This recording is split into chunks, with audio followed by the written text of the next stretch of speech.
To Breckland Council's Cabinet meeting. It's Monday the 24th of March, it's 9:30, so we'll commence today's formal meeting. Welcome everybody. Item 1, minutes of the previous meeting held on the 10th of February 2025 contain within pages 4 to 9 of colleagues' agenda packet. Are you happy it's a true and accurate record? Thank you. The minutes of the 3rd of March 2025 contain within pages 10 to 13. Are colleagues happy they're a true and accurate record?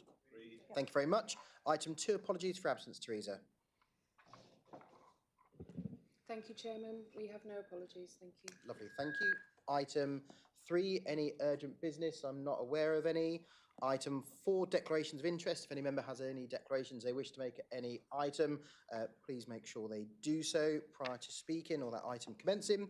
Item 5, non-members wishing to address the meeting. As always, you are most welcome to speak at any item you wish. Item 6, Chairman's announcements. The only announcement I've got to make is that the submission went in on Friday to MHCLG in relation to local government reorganisation on behalf of the 7 districts of Norfolk. We've had an acknowledgement of that. We'll now wait for a formal response as to what's next. Just a big thank you to the officers and Bill from Breckland District Council, but all officers and leaders and cabinet members across all the district councils in Norfolk for their Herculean effort in pulling that together in such a short space of time, getting that through their relevant council meetings in a really open and transparent way in which some really thorough and meaningful debates were taking place. I think actually it puts Norfolk in a really strong position to show the maturity to the challenge we're facing around public service delivery and local government, and ensuring that residents are front and centre of the new world which this new Labour government has asked us to do. So thank you to everyone for that. Item 7, we've got Breckland Community Funding Application Standard Item. We'll kick off with Tristan first, please. Thank you, Leader, and good morning to you and good morning to the team. If I can cover a few areas on this item, please. With regards to, firstly, the Household Support Fund, and in February, 100 Household Support Fund grants were issued, totalling just under £25,000. This brings Breckland's total funding distributed to just under £200,000, covering 682 grants for this year. Moving on to the VE and VJ Day grants, a total of 47 grants have been approved to community groups to commemorate the 80th anniversary of VE and VJ Day. In terms of the Community Transport Fund, 3 applications have been received for the Transport Fund from Ovington Youth Club, Dereham Aid Centre and Community Action Norfolk. And finally, with reference to the match funding of up to £5,000, round 4 closed on the 14th of March. We will be making decisions next month, and further rounds will take place for the new financial year of 2025-26. Thank you. Brilliant. Thanks, Tristan. Any questions or comments in relation to that? I've got Councillor Hewitt and then Councillor Webb, please.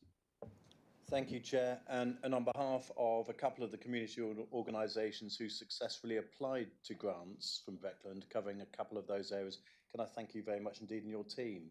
It's brilliant that actually in these difficult times, we are still supporting communities and still supporting community activities in areas that are so important to their hearts. Thank you very much. Thank you, Chairman. And I'd like to say exactly what he said. Basically, it's still my line. Basically, I've had a lot of feedback from people in Dereham and the surrounding town of Toffwood. And basically, they're all very, very grateful. And I want to say a big thank you to you, Tristan, to Steve and the team for all the work you've done, especially with the VJ grants. This has been a real big thing for a lot of people and good opportunity to get together in the community and celebrate this. Thank you very much. Thank you. Councillor Cowan, please. Thank you, Chairman. And Tristan, thanks for that report. I think it's testament to everyone here at Breckland, where we all know we have the lowest district council tax, that even with that, we're able to husband our resources and provide £200,000 of household support fund to those most in need in the district. Would that others were able to do the same? And I can only assume and hope that those who are still in desperate need are able to come to us, where we'll be able to dispense more of that fund over the coming weeks, months and years. Thank you, Chairman. Could Councillor Kyber, please? Thank you, Chairman. As regards VJ Day, that's something I've organised in Thetford for the last 5 or 6 years, and hopefully our funding application is approved via the Friends of the Museum. Also on the subject of Far East prisoners of war, an exhibition opened in the Stories of Lynn on Friday, visited by His Royal Highness the Duke of Gloucester, who then flew to Thetford and visited Ancient House. This was the first royal visit Ancient House has had since his grandmother in 1928. So thank you for all that. Lovely, thanks, Robert. Any other items for that? If not, we'll go to Councillor Crane next then, please. Thank you very much, Chair. Yes, I just wanted to say that the final grant funding for the King's coronation has now gone out. Thank you to officers who have persevered with this. The last one was 140 trees for Wayland Academy that were planted on Saturday. I will pop up and have a look. And just thank you very much. I think this equates to around 1,000 trees, a further 1,000 trees that Breckland have had now planted by community groups. So that's wonderful news. Thank you very much. Brilliant, thank you very much. If not, we'll move on to Councillor Sarah Suggett, please. Thank you, Chair. And just an update on the UK SBF Capital and the Rural England Prosperity Fund Capital programme for this year. It's due to come to an end on the 31st of March, and we're pleased to say that the full allocation that we were granted has been spent, which is just over £1.2 million. These have gone out across the district to places such as Boniface, Dad's Army. We've been to local pubs, local outdoor gyms. They've helped with the market towns with the footfall monitoring cameras, which will help with some of the wider pieces in some of the market towns. So a huge big thanks to everybody in that team that's managed to pull that together and have a full spend of that by the end of the calendar year. Thank you. Brilliant, thank you. Councillor Clausen, please. I'd just like to add my sincere thanks and congratulations to the team led by Andrew Holsworth, because it's no mean effort to deliver 100% time and time again, which is what this authority does. It means that we don't have money going back to the central pot. So well done, team. Thank you. Good, thank you very much. Anything else on item 7 on Breckland funding? No, so move on to item 8 then, which is devolution consultation response. Councillor Bill Borrett to present, please. Thank you very much, Mr. Chairman. This paper is the response to the government consultation on devolution. I have to say, however, that what it doesn't really address, and I think is really important, is the issue of local government reform, because the two have become inextricably linked with the government's new timetable. And it is a key part of the reorganisation that is coming as a result of devolution. And the creation of the new strategic authority under the Mayor, which will cover 1.7 million people, which is an immense size for local government. As you will see in the papers before you, the responses are quite full. I'm not going to go through them all in detail, but I would like to say that to thank the members of Breckland Council for their near unanimous support for our joint submission last Thursday at full council on local government reform. And I think it showed quite how seriously members of the council felt that the sense of community and understanding about local delivery of public services was really key. And the fact that all of the district councils were able to send one submission to the government on this, with most of them agreeing a particular response, and across a whole variety of political colours. So from no rule control to independence to Liberal to Labour and Conservative, all working together to try and point the government in the direction of what is right for Norfolk. And I think that this is such a serious proposal that it is important that all members, as has been evidenced by this, whatever their political hues, get together to fight for what is best for the people of Norfolk. Here in the consultation responses, these are the government's questions explicitly for devolution, but as I say, I think that local government reform can't be ignored. And I'd just like to focus on a couple of the questions. I'm not going to go through them all. Question 1, to what extent do you agree or disagree that establishing a mayoral combined authority over the proposed geography will deliver benefits to the area? And the council has, with I hope, with cabinet support, are proposing that to strongly disagree to that question. And I'll just quickly go through our response. Breckland Council is supportive of the principles of devolution. However, we have serious concerns about the size of the MCCA and its governance models. That's the mayoral combined authority or the strategic authority. Furthermore, we strongly disagree with the government's approach to linking devolution and local government reorganisation. Establishing an MCCA over both Norfolk and Suffolk will be detrimental to place leadership and a connection to the communities that a new mayor must serve.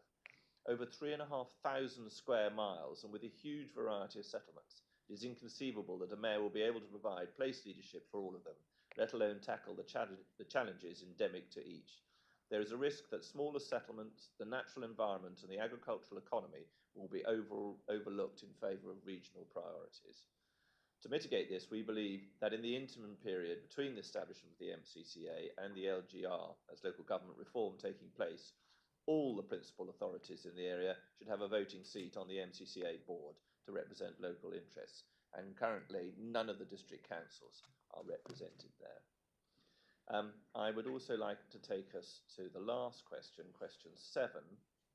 To what extent do you agree or disagree that working across the proposed geography through a mayoral combined authority will support the interests and needs of local communities and reflect local identities? And again, I'm very much with the support of Cabinet proposing that we answer strongly disagree. While the MCCA may play a positive role in stronger regional advocacy, there is a serious risk that smaller communities may feel underrepresented or ignored. A feeling of disconnect to regional decision-making could undermine the sense of local identity and individual community needs. A balance between the strategic authority and local councils needs to be achieved to avoid any sense of loss of local control, dilution of local representation, or risk of inequality. In particular, on the issue of planning, parishes and towns parishes and towns in Breckland play an extremely active role in the local and neighbourhood planning process and take great pride in being able to shape the future of their communities. It is essential a new mayor empowers communities in this respect and does not disregard local issues. Achieving the right size and scale of local government, which is close to the communities it serves, through the process of LGR, can help alleviate these issues. And I think that is absolutely key where we're to the heart of this. The timetable from the government is pushed along very at breakneck speed, and it'll be interesting to see how they are going to be able to manage that given the size of the Boundary Commission. But I also think that the use of the word devolution in this context is, if I was being charitable, unwise, but because it actually is not reflecting the government's push in this. Most of the powers currently delivered across district and county councils will be moving in the other direction, i.e. away from the smaller authorities.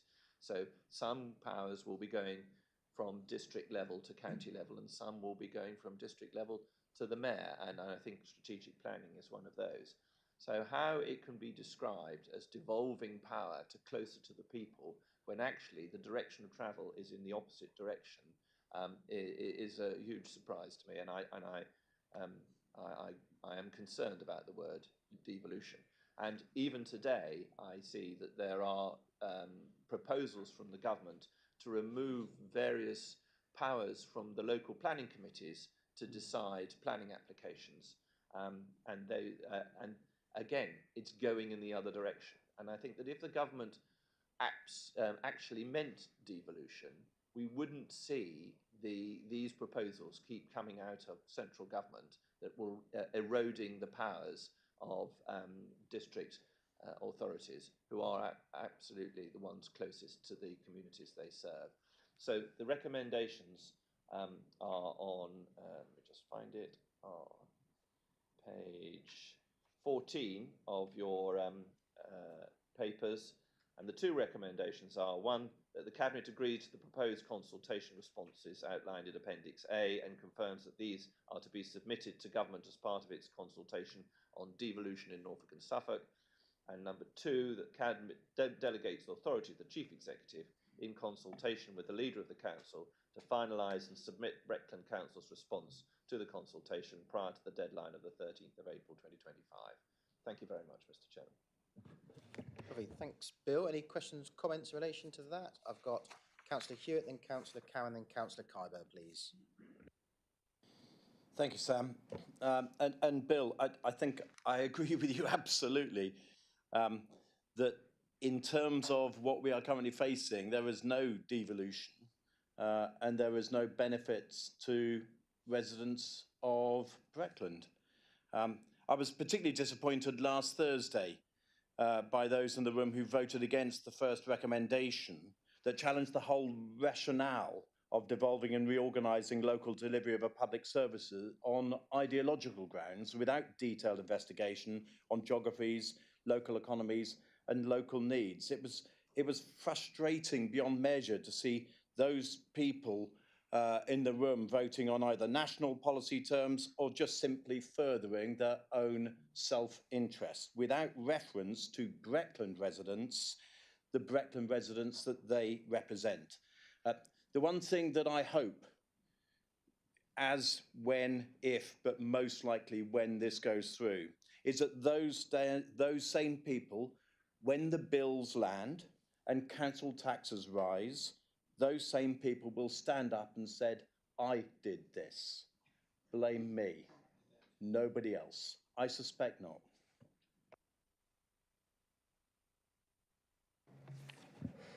Thank you, Chairman. And Bill, your explanation, I believe, has raised some very fundamental questions about the use of language in this country at the moment. You know, devolution really does mean devolving to a local level, and local government, the key word there is local. But what I see before us and what I've heard from Westminster and what you read in the press and you listen to various ministers on the television is quite the opposite. We're being led down a road of centralised decision making. Sometimes it's called command and control economy. And that's exactly what happened in certain parts of the world in the 20th century, and look what happened there. When you have a centralised command and control economy, you have no local knowledge, no local understanding, no local influence, and therefore you end up with grain shortages, you end up with manufacturing collapsing, you end up with power struggles. And I'm afraid to say that at the moment, everything I've read and heard about the combined effect of devolution and local government reorganisation in the context that we're seeing it today is leading us down the same route. And that worries me enormously. And then when I look beyond East Anglia and we look at some of the other mayoral authorities that we have in the country, some of them are very successful. Let's not beat about the bush. But they don't cover 3,500 square miles and two counties with completely different culture and background, needs, demands, coastline, urban areas and hinterlands. They're very much more centred on populations of maybe up to 300,000 to 400,000 at the most. And they're able to communicate easily. They can travel around that particular patch with ease. They don't have the problems that we would have with a mayoral authority covering everywhere from Ipswich up to Great Yarmouth and Kings Lynn and beyond. It is, frankly, unbelievable that anybody can contemplate a single office at a devolved level managing the economy, the mixed economy that we have here in East Anglia across that scale. So, Bill, I thoroughly endorse what you've introduced to us today. and I can't do any more than support the recommendations of either disagree or strongly agree that you've identified in this paper. Thank you. Thanks, Robert. Thank you, Sam. The governance or the decision-making model appears to be an elected mayor plus 2 appointees from Norfolk and 2 from Suffolk. So how that will fit with 3 unitaries, I don't know. But there's no indication whether those meetings will be held in public or whether all those decisions will be made behind closed doors. So I think it's not a very democratic solution. Thank you.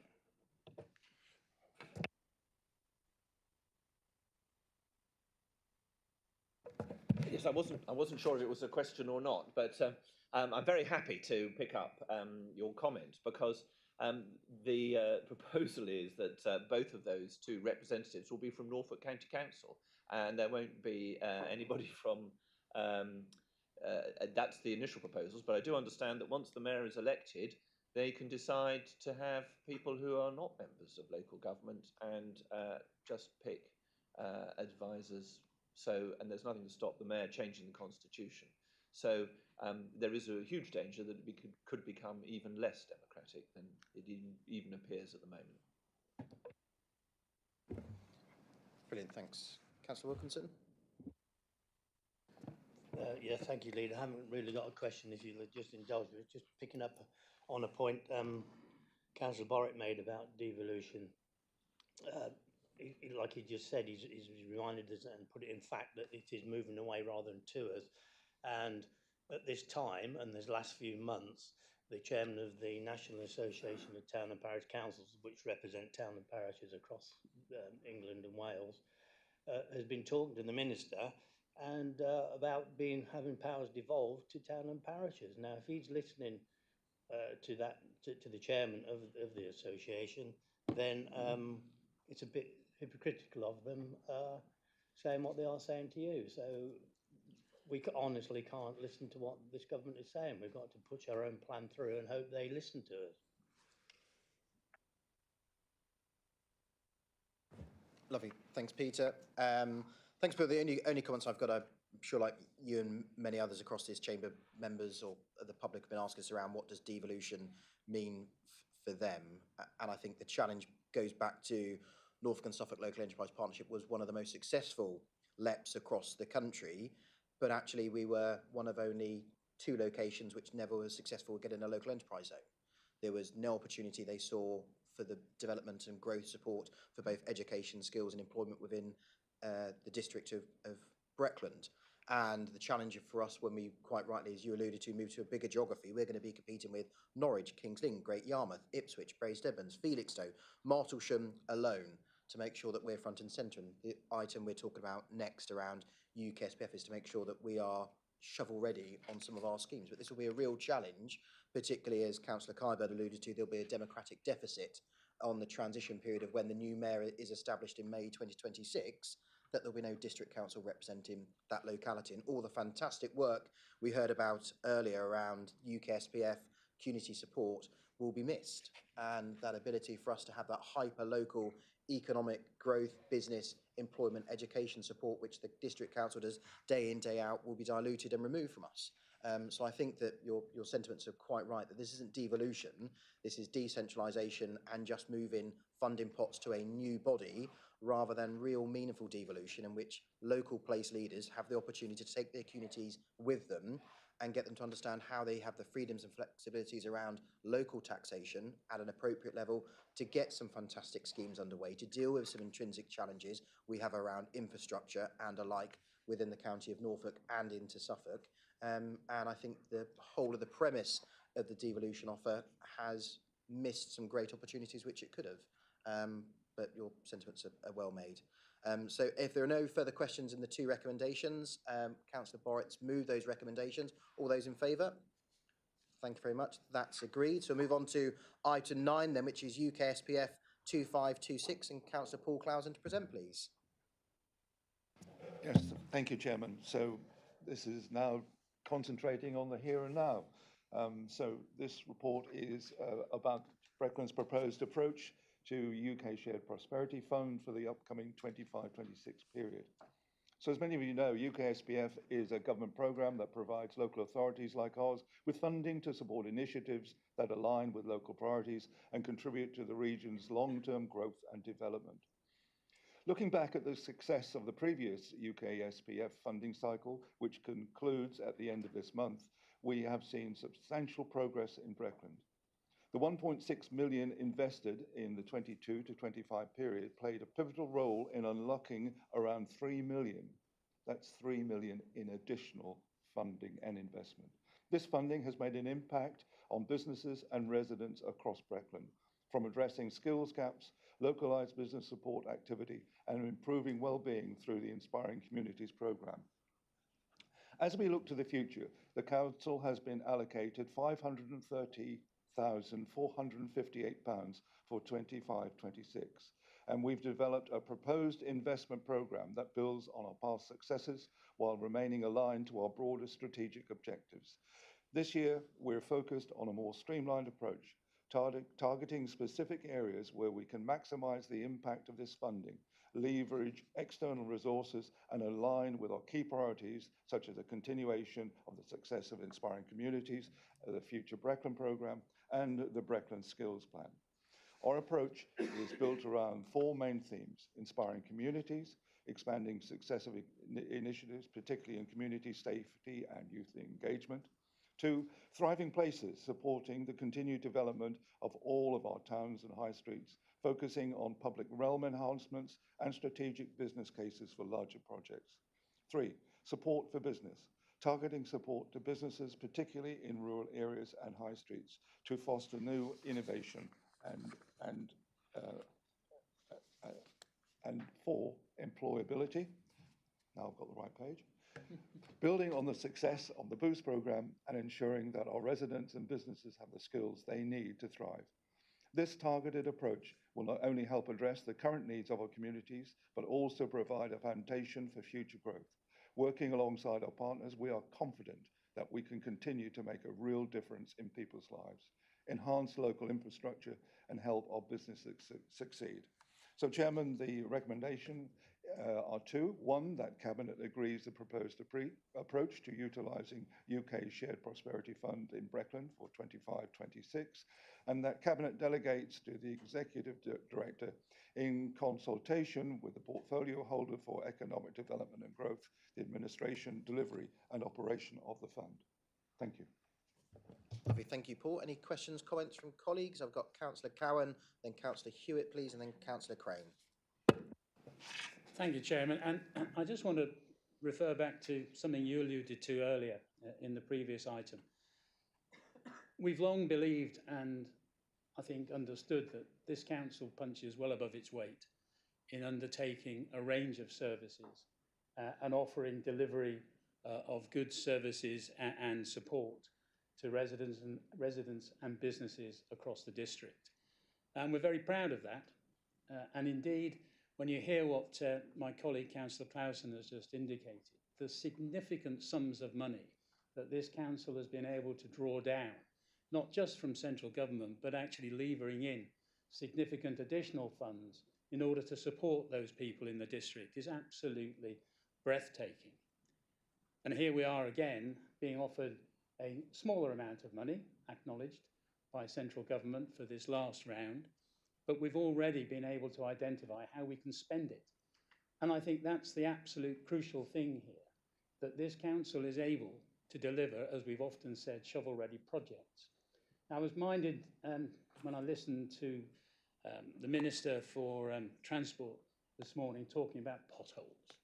You might wonder why I mentioned that, but she was saying quite clearly that the new government is very keen to ensure that if money is given and devolved down to various authorities, in this case to manage potholes, and I know that's not our responsibility, but they're saying that if you can't do it, you're going to take the money back. Now, that's the nature of this government. What we do here is identify what funds are available to us and make sure we can spend them, and we do spend them, and we deliver. We deliver for everybody that matters in this district. And I think when you look at the last item about devolution and local government reorganisation, it's going to be a shame that this particular strand of our work and how we actually dispense funds that are given to us and drive additional funds forward is going to fall by the wayside. As the chairman said, how are we at local government level here in Breckland going to be able to compete with the likes of those major towns around Norfolk and Suffolk, who will have much greater power, much greater, louder voice in society than us? We show we can do it.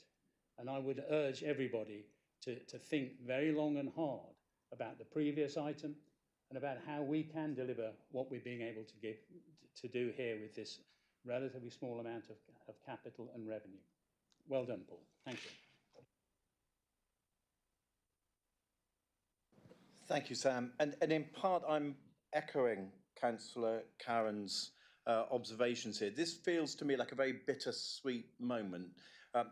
I mean, on the one hand, the sweet element is 530,000, but what that number doesn't identify are the 255 individual residents who have benefited from our Inspiring Communities grant, the 50 businesses that have had training and decarbonisation and cluster support, the 150 resident individuals who have had boost support, the 300 young individuals who have been excited by our manufacturing work and research, the 800 young people within Breckland who have attended our careers fairs and the jobs fairs as a result of this programme, the 50 Breckland SMEs that have benefited from the work we do in this area, the other 20 Breckland businesses that have benefited from the Meanwhile schemes.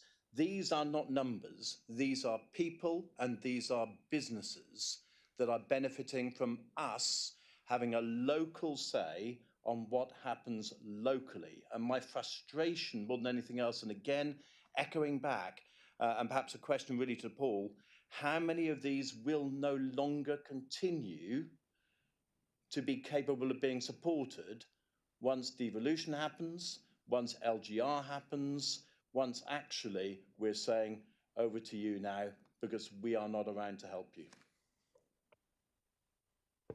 Thanks, Councillor Crane, and then Councillor Borrett, please. Thank you, Chairman. Yes, I don't want to speak for very long, but I just want to mention the low carbon regeneration programme and the 50 businesses that this has helped. I did visit one such business on Friday and spent an hour with them, and they came back and they said how well supported they felt and how well it has gone for them. So I want to thank Paul and I want to thank the officers for seeing this through. Thank you very much.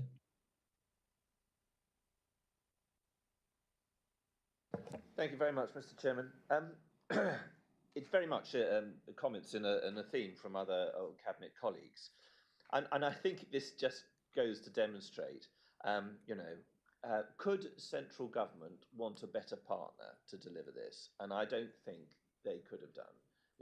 The excellence around this whole project and the very fact that the money has gone straight into projects on the ground, making a difference in communities with individual people, as previous speakers have said. This is exactly why local government is so important, and exactly why district councils are really important. And all of that money has been delivered to the absolute ground level through no extra cost to central government. They haven't had to do any of the work. And because Breckland is focused on its 5 towns and its communities, that money has gone to that area. Now, all of that will be lost under the new arrangements proposed by the government. It will come via a mayor to 1.7 million people, 35,000 square miles, and then who will be the advocates for place within Breckland? Who will be, because the councils won't be here to make that case, how will the residents of Watton or Dereham or the villages that I represent in North Breckland, who will be there for them to make sure that this money and that these programmes are delivered? And this is great, and I think this is exactly why, absolutely demonstrates the really good work that the Cabinet member and the team have done here, is why this is such a serious issue that faces us all. And I have no hesitation in supporting the recommendations. Thank you. Lovely, thanks. Councillor Ashby, please. Thanks, Chair. Yeah, just to echo the previous comments and also to add, from my perspective, the portfolio, to thank Paul and the team. We're talking about expanding the Safer Street Wardens in Thetford that provides confidence to local businesses and the public. That has been so successful. I see it featured in the PCC's published crime plan earlier on this month, and we're looking to expand that project. Youth engagement, we're all desperate for more and more youth engagement, youth clubs, etc. This will provide that additional support, and debt advisors. That has a huge knock-on effect of saving temporary accommodation costs, mental health costs, national health costs as well. So I can just not thank Paul enough for the team and hugely support the recommendations. Thank you. Thanks, Councillor Ashby. Councillor Webb, please. I want to reflect everybody's comments here and add my thanks to Paul and the team. I'm really concerned about what's going to be happening over the next few years. My experiences with talking to shops in Dereham, especially, about the Meanwhile project is nothing but thankful. Thankful for the support that we've been able to give them to actually be able to continue and thrive. As everybody said, that support is likely not to be there in the future, and it really concerns me, and we need to keep fighting these cases because it's really, really important to our district and to our residents. Thank you very much, and thank you, Paul and team. Great, thanks, some really good sentiments there. And I cast my mind back to when we were grappling with the government to make sure that this money went to lower tier authorities, is the official terminology, rather than the upper tier authorities. Why? Because I think all of your comments, and you see the success and the programmes listed here, is exactly why, that actually it's a hyper-local level being led by partners and influenced and shaped. And I'd like to give my vote of thanks to the Future Breckland Board, which covers both the voluntary sector, education, skills and business sector across the district, along with other key partners who have helped us deliver what is a programme of changing lives, giving opportunities and helping up across the district. That 1.6 million, as Paul said, has turned into £3 million worth of other additional funding. Yes, okay, 530,000 won't necessarily set the world on fire, but actually it will continue to prove the success of a hyper-local place leadership and the ability of local government on a district level being able to convene those powers and influences with partners both from the voluntary sector, the business sector and the public sector.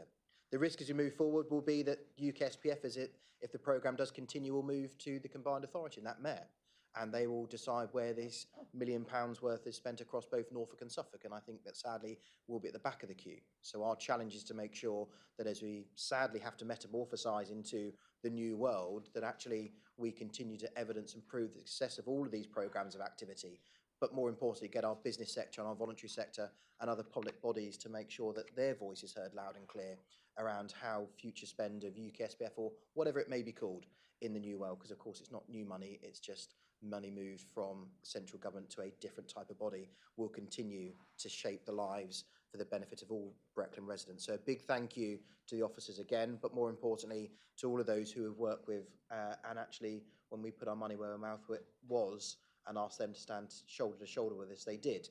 And these schemes have been a real success across every part of the district. So we've had the recommendations moved on 1 and 2 for item 9 then. All those in favour?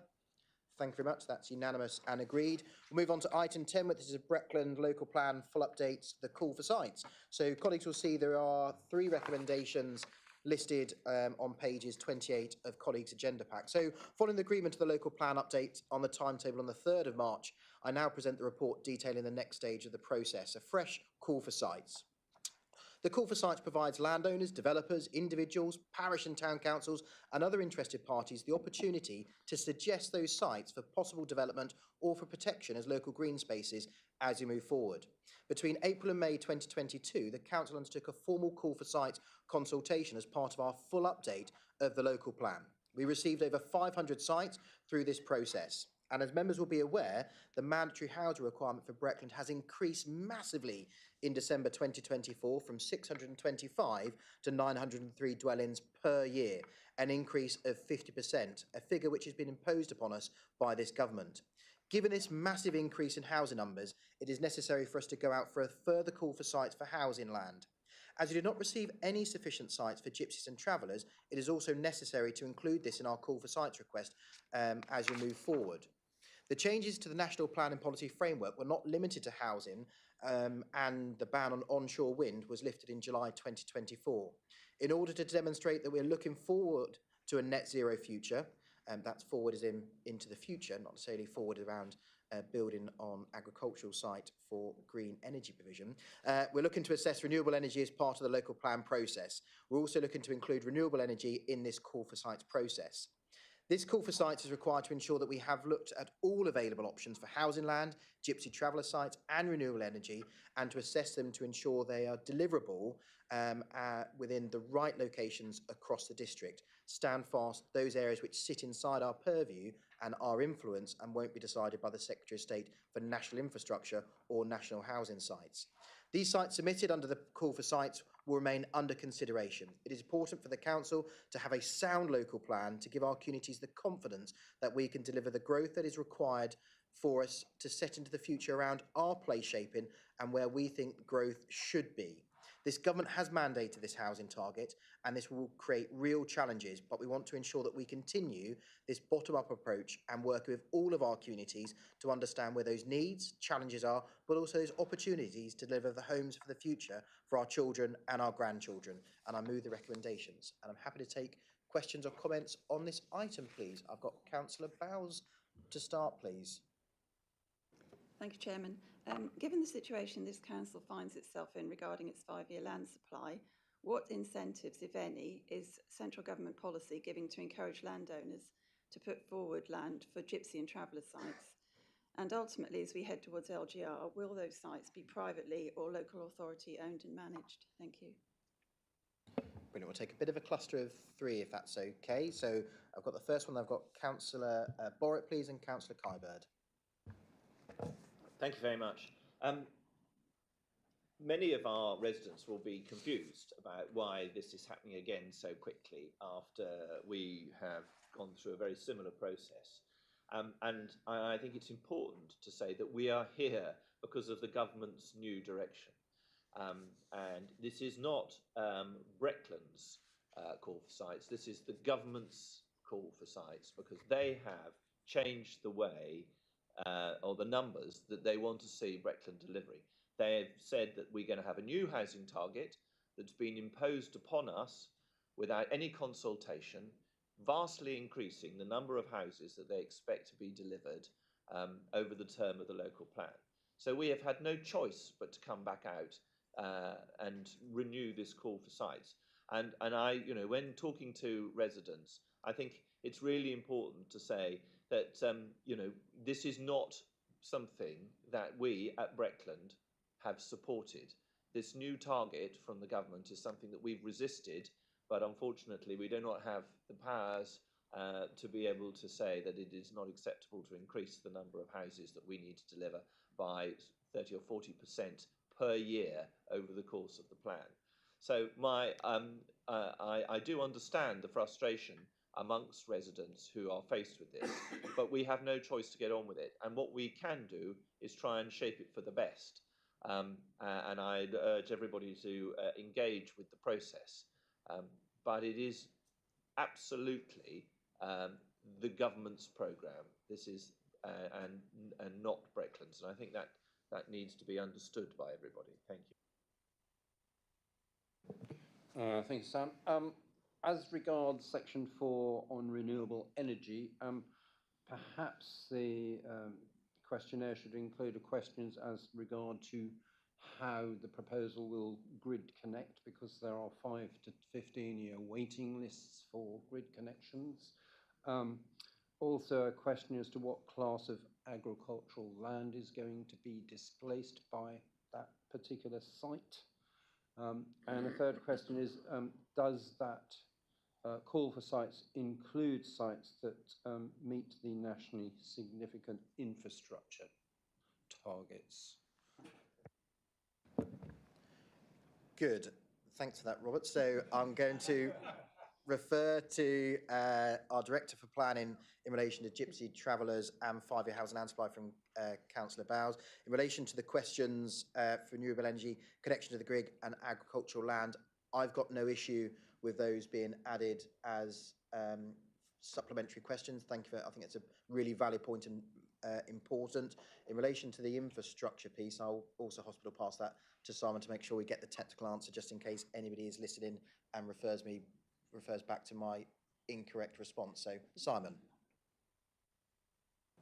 Thank you, Chairman. In terms of Gypsy and Traveller sites, we have a requirement, as we do for housing, to provide a 5-year supply of Gypsy and Traveller sites, as you quite correctly alluded to. We're unable to deliver that at the moment, and we have had a Gypsy and Traveller assessment done, which demonstrates that we have a shortfall. If no Gypsy and Traveller sites come forward, then we will have to look at other ways to try and achieve that, and that may well be through a criteria-based policy to deal with them as they come. But we have to go through this exercise first. In terms of renewable energy, yes, we'll take those questions away and see if we can work those into the questionnaire. The Planning and Infrastructure Bill, which is now being laid before Parliament, addresses the NSIP targets. So smaller schemes will now start coming to, if it's passed, now start coming to local authority to determine. The limit was 50 megawatts. It's now being raised to 100 megawatt schemes to be dealt with through the NSIP process. So yes, we will have regard to those as we go through the local plan, councillor. Does that answer your question, Robert? Yep. Claire, does that answer yours? I did at the end ask about ultimately how, as we go towards LGR, will those sites, whether they would be privately or local authority owned and managed? I don't know if you can answer that here. Or... I can't answer that specific question because we don't know what the sites will be yet. But in terms of the local plan, generally, any local plan that this council adopts before LGR will be carried forward and will form the basis of decision making in any new authority that may supersede it. Thank you. I've got Councillor Cowan and Councillor Hewitt, please. Thank you, Chairman. Well, what a little conundrum we have. So I'm looking at the sort of the appendices to this item, and the first one has in big red letters an important note, it says, and it talks about costs. And I suppose it's in the context of a wider ranging piece that we know Norfolk and Breckland in particular is under pressure at the moment from energy policies which enable landowners to sell or lease land for solar farms, wind farms, whatever else, at significant costs to them in terms of income, but limited cost in terms of exposure, because the energy companies are able to carry those costs. We have a problem regarding food security in the nation and food security in Breckland because of those sorts of developments. And here we have housing numbers of 904, 903 year on year being imposed on us. Yet, of course, when you look at the important note, it says that landowners have to front load all of the costs attached to putting forward some of these significant projects in order for us to consider them. I don't have a problem with that in principle, but if I was a landowner with land where I could put 1,000 houses or, I don't know, 10,000 solar panels, and I didn't have to spend any money to get me 10,000 solar panels, I wouldn't be putting housing in because I'd be spending a small fortune delivering all of the surveys that are needed in order to make sure that that site was deliverable as a housing site.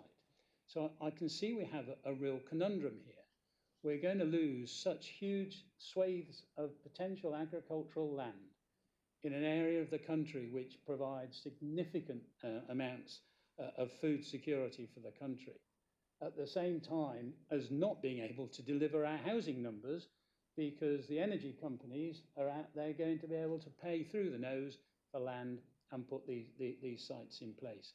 And I wonder whether we've actually thought that one through, Chairman. Not that I guess we can do much about it because a lot of this is a national issue.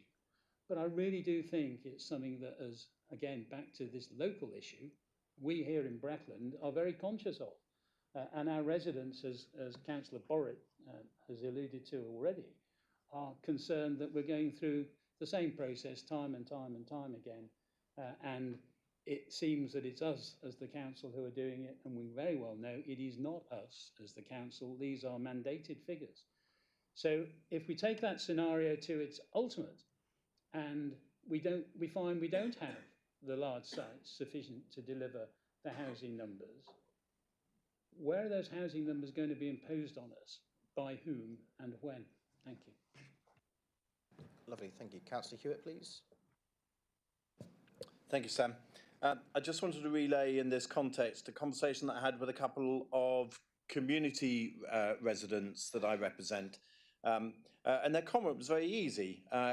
Just a couple of years ago, we were asked for a call of sites. We put some sites in. They were deemed by the local planning authority to be inappropriate given the size and all of those various other measures that we applied locally. So from that perspective, from a resident's perspective, we were all right.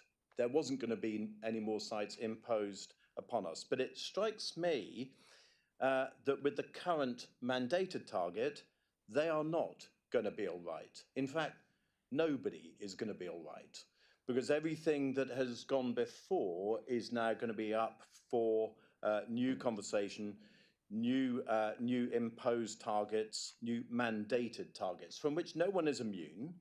If a site does not come forward, it will be imposed upon a local community. I'm using very direct language here, but Simon, I was reading between the lines in terms of our gypsy and traveller site targets moving forward. So my understanding is that communities must engage here and must engage soon because the timetable for this process has already started. And again, it's not our timetable, it's a mandated timetable from central government.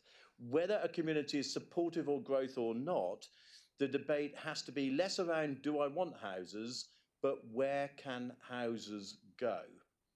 And that nuance in argument is going to be quite critical because a community has got to engage with this process. Procrastination won't work, denial won't work, putting your head in the sand won't work because ultimately we are being targeted to grow and that growth will come whether we want growth or not.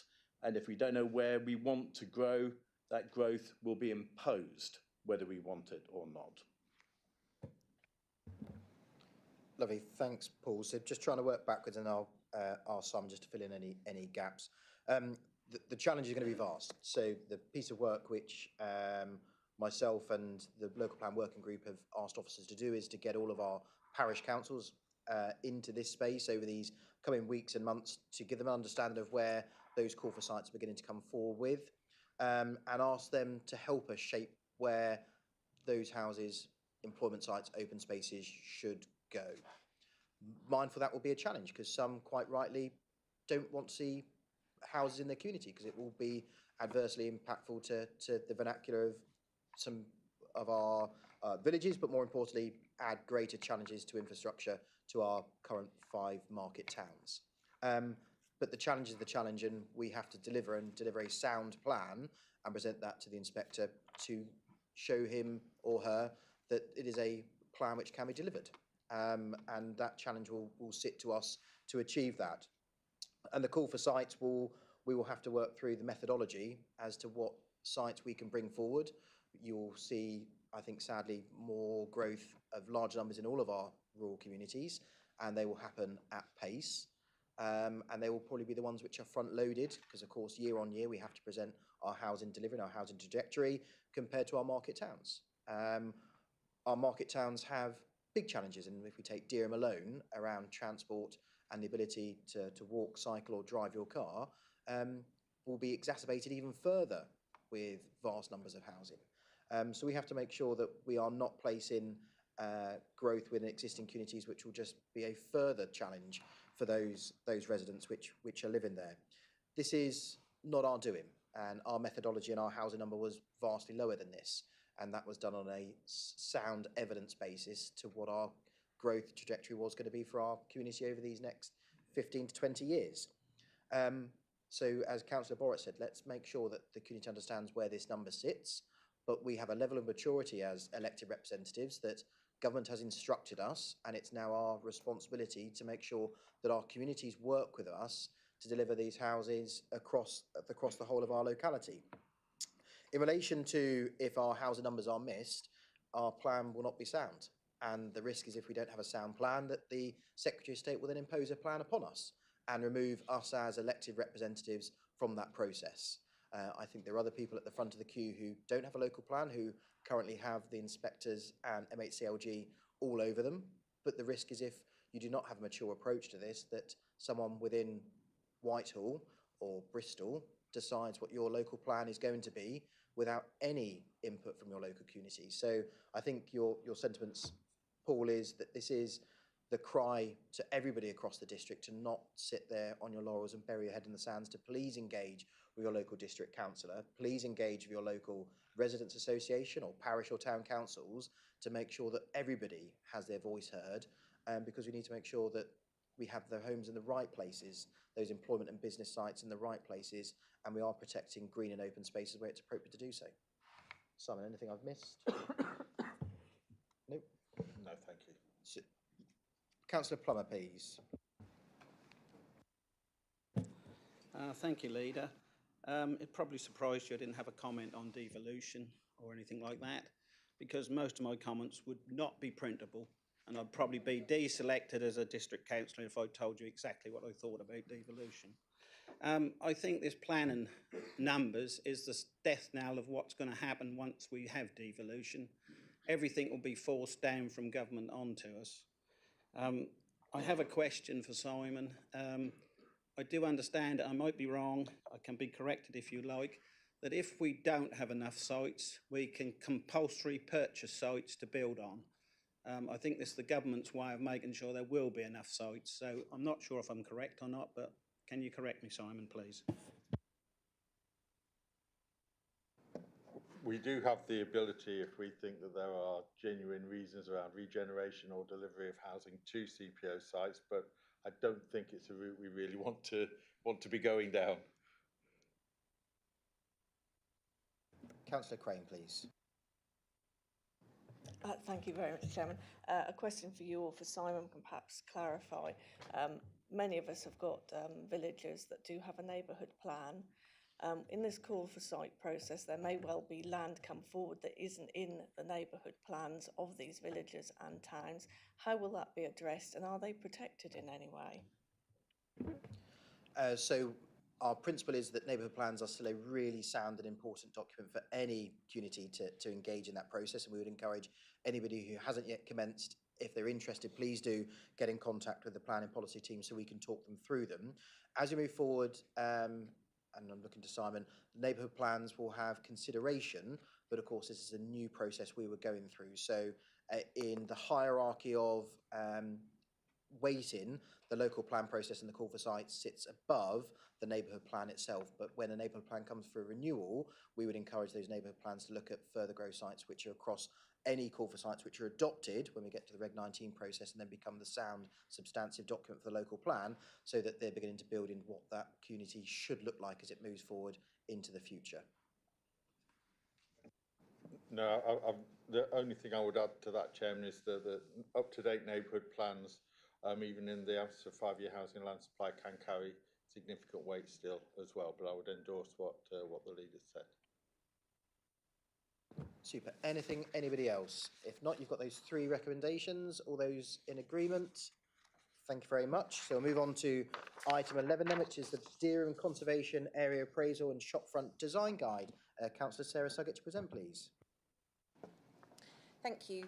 I'm pleased to present this morning the refreshed Dereham Conservation Area Appraisal and the district-wide shopfront design guide.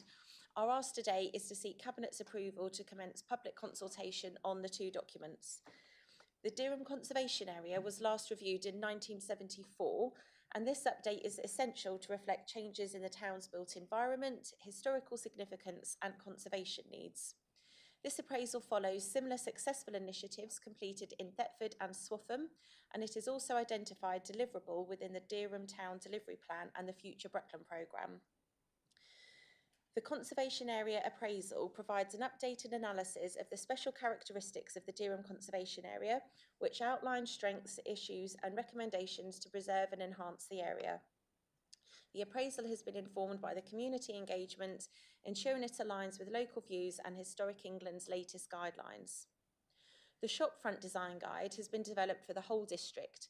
This guide aims to ensure the preservation and enhancement of historic features in the shop fronts of all our market towns across the district. The guide provides practical advice to support businesses, developers and planners in creating higher quality, historically sensitive shopfront designs that contribute to the character and visual appearance of local areas. The funding for both pieces of work was secured following a successful bid to Historic England, along with funds from the UK Shared Prosperity Fund. Finally, the documents are part of a wider effort to protect the heritage of our market towns and helping our high streets thrive. By preserving their historic charm, we aim to make these areas more attractive and successful for residents, businesses and visitors. After the public consultation and once approved, they will become official planning policy guiding future developments and restorations. So the recommendations are that Cabinet approves the commencement of the public consultation of the review of Dereham Conservation Area Appraisal, that Cabinet approves the commencement of the public consultation for the district-wide shopfront design guide, and that delegates to the Director for Planning and Building Control in consultation with the Executive Member for Strategic and Operational Planning any minor changes to the pre-consultation versions and arrangements for the consultation exercise. Thank you. Lovely, thank you. I've got Councillor Webb and then Councillor Monument, please. Thank you, Chairman. I'm disappointed. I'm disappointed because there's no members of any of the Dereham opposition here today. This is a really important document for Dereham. Everybody keeps whinging about the state of Dereham and the shop fronts and how it's looking, but no, nobody bothers turning up except for our party, Conservatives. I'm sorry, I had to say that because I felt it. Okay, moving on to it. I think this is a real good piece of work. It's going to make a real difference. It has in Swaffham, it has in Thetford. And this is a good example of what we should all be striving to. Landlords, residents, the actual people who move in, the tenants. Look at what we've actually produced here and try and use that as a good example of what it should be looking at, shop fronts and the conservation area. There's lots and lots of work gone into this. I've been involved in the different walk rounds, the different exercises we've had on this. We had a lot of people turn up at the different walk rounds. We had lots of comments come back. This has been successfully put into these documents. These are really important. So I just want to thank the team for this really good piece of work. And that's what I've got to say. Thank you very much. Lovely, thanks. Councillor Monument, please. Yes, Alison has already said most of what I would have said, but I am delighted to see this report. Yes, I see one or two small mistakes in it, but we won't go into those. There's a massive amount. Oh, it did mention Thetford at one point, as if this were a report on Thetford. So. Yeah. It is about Dereham, and I'm quite happy that it's about Dereham. And it's a very thorough review. My concern is how we are going to get this information across to the people who own the buildings that are depicted in some of these quite horrible pictures of shop fronts that have been neglected, shop fronts that have been done up with complete disregard.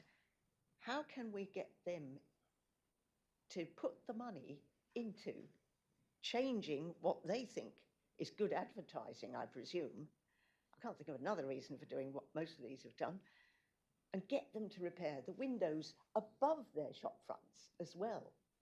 There's a lot of work this represents, but I'm delighted to see it spelled out like this, and I just hope that this is something we will have time to get across and get on with. And I'm certainly willing to do anything I can to help get it moving, as you say. There are others who do like to have their names in the papers as having raised the questions with us, but they're not here to help. Lovely, thank you, Linda. I've got Councillor Bowes next, and then Councillor Clausen, please. Thank you. I agree. There is a lot of work to be done with to see improvements in shop fronts. But as a market town, a member that represents the market town of Watton, I'm fully supportive of the district-wide shop front design guide, and very pleased to see it here. And also following on from the adoption of the wider Breckland design guide. All good. Thank you. Lovely, thank you, Claire. Councillor Clausen, please. Yes, thank you, Chairman. Well, I'm also very supportive of both because when you think back, our relationship with Historic England was none too good a few years ago. And here we are successfully delivering. As we've said, we're 100% on UK SPF and Rural Prosperity Fund. And it's because we are that kind of partner that Historic England are coming back and asking us to do further work with them. And long may that continue, Chairman, because I think it's testament to the way that members and officers actually do the work and roll their sleeves up and deliver on time. Thank you.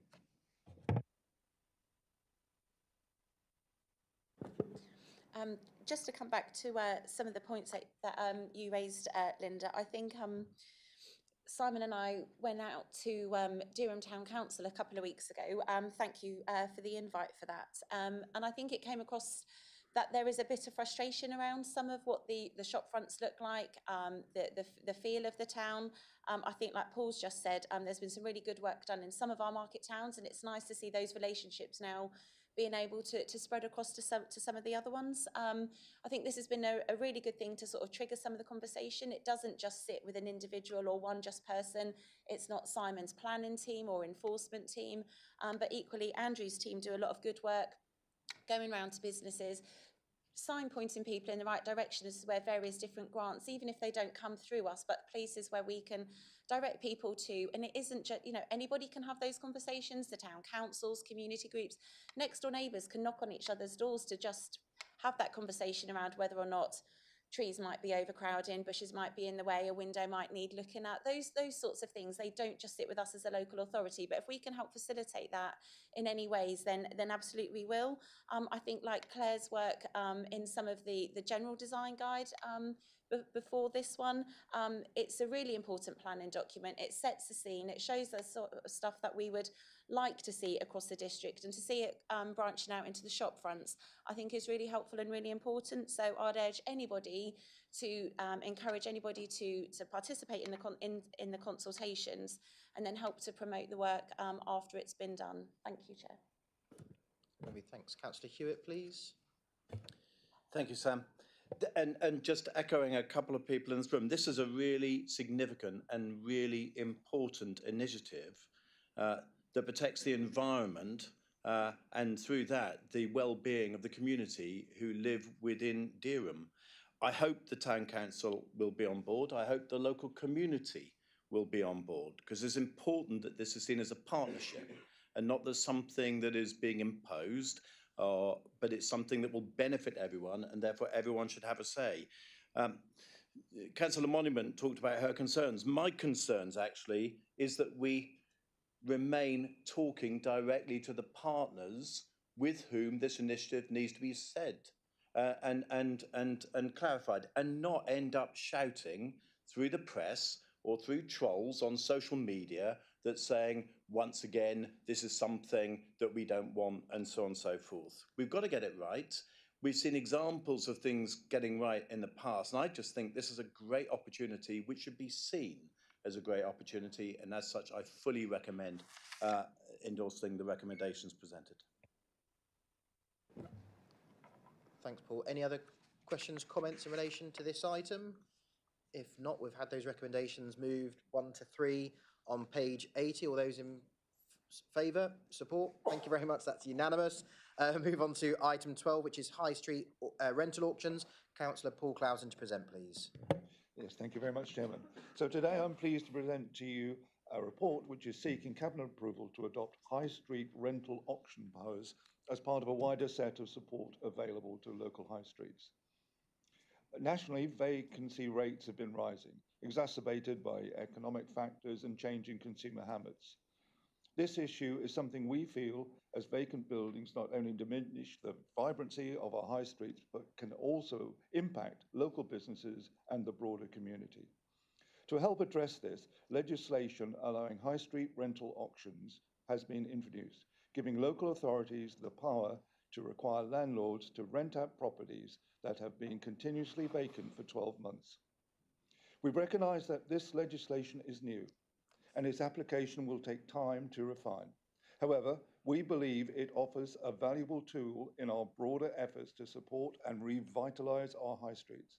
Our goal is to use this tool carefully and thoughtfully, ensuring that it complements other existing initiatives, such as our successful Meanwhile programme, which has already supported numerous local businesses in occupying vacant properties, and also our new shopfront design guide, which we just heard about from Sarah.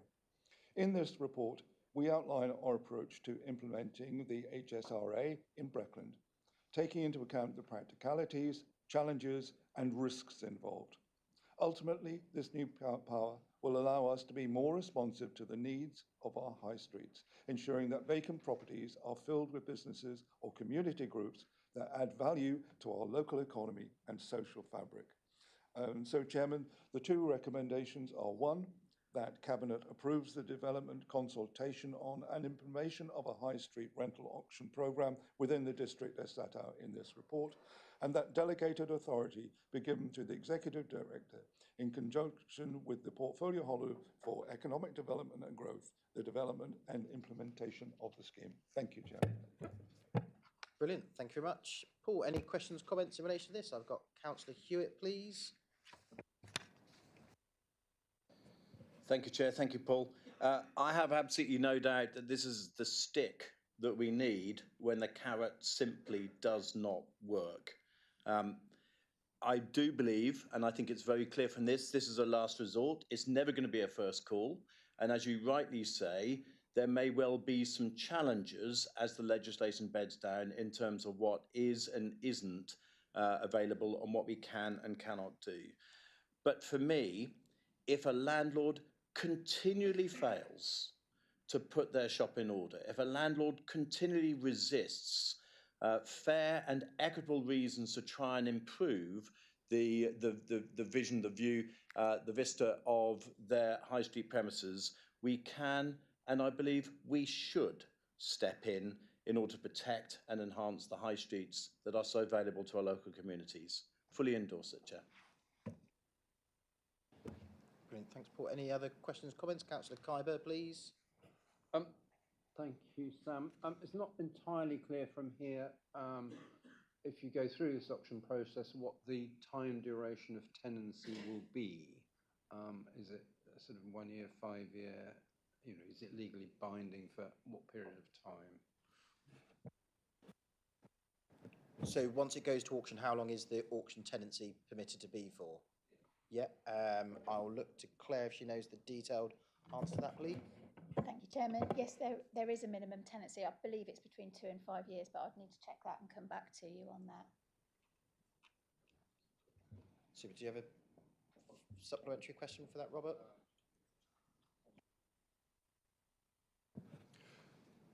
I mean, in terms of a new tenant going in, 2 years is the minimum they would want to spend fitting a shop out, and 5 years is a much more practical tenancy period, but probably less acceptable to the landlord.